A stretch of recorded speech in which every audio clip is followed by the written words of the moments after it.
আসসালামু আলাইকুম। আমার নাম জান্নাতুল ফেরদৌসী। আমার আব্বুর নাম আব্বাস উদ্দিন, মায়ের নাম ফাতেমা বেগম। আমি জুবাইরকে ভালোবাসি, সেজন্য আমার ইচ্ছে মতো আমি ওকে বিয়ে করছি। ও আমাকে কোনো ঠিকঠাক করে নিয়ে আসেনি। আমি সকালে নামাজ পড়ে উঠে প্রায় 7টা হয়েছে, ওকে কল দিছি।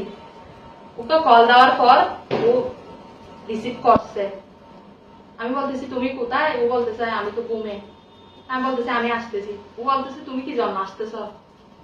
আমি বলতেছি আমি তোমার সাথে চলে যাও। আচ্ছা ঠিক আছে, তুমি যদি আমার সাথে চলে যাও তুমি এই আমাদের এখানে চলে আসো। ওদের বাসার সামনে একটা পুকুর আছে, এখানে চলে আসো, এরকম বলছে। আমি বলতেছি আসার সমস্যা নেই, আমি আসতেছি, তুমি এখানে দাঁড়াও, এরকম বলছি।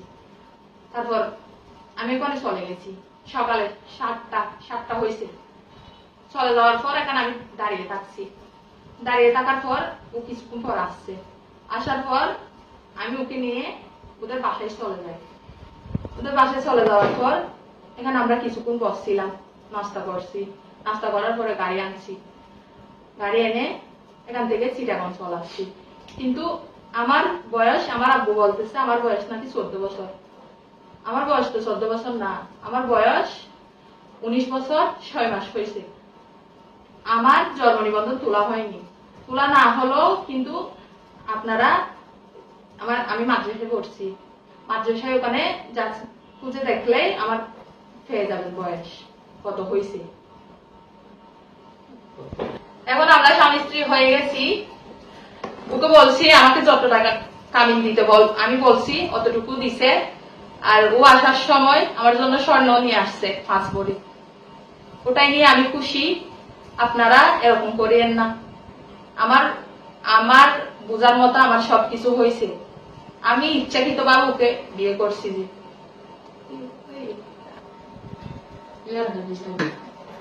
আমার হাজবেন্ডকে যেটা মামলা দেওয়া হয়েছে এটা সম্পূর্ণ মিথ্যা, বুঝছেন? ও কিন্তু আমাকে নিয়ে আসেনি। আমি ইচ্ছাকৃত ভাবে আমি ওর সাথে চলে আসছি। যে এটা ওকে হয়রানি করার জন্য দিছে। যে আমি এখানে ভিডিওতে আসতে চাইনি, আমি মাদ্রাসায় পড়ছি।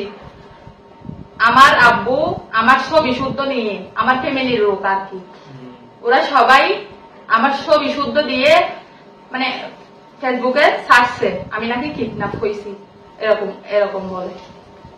কিন্তু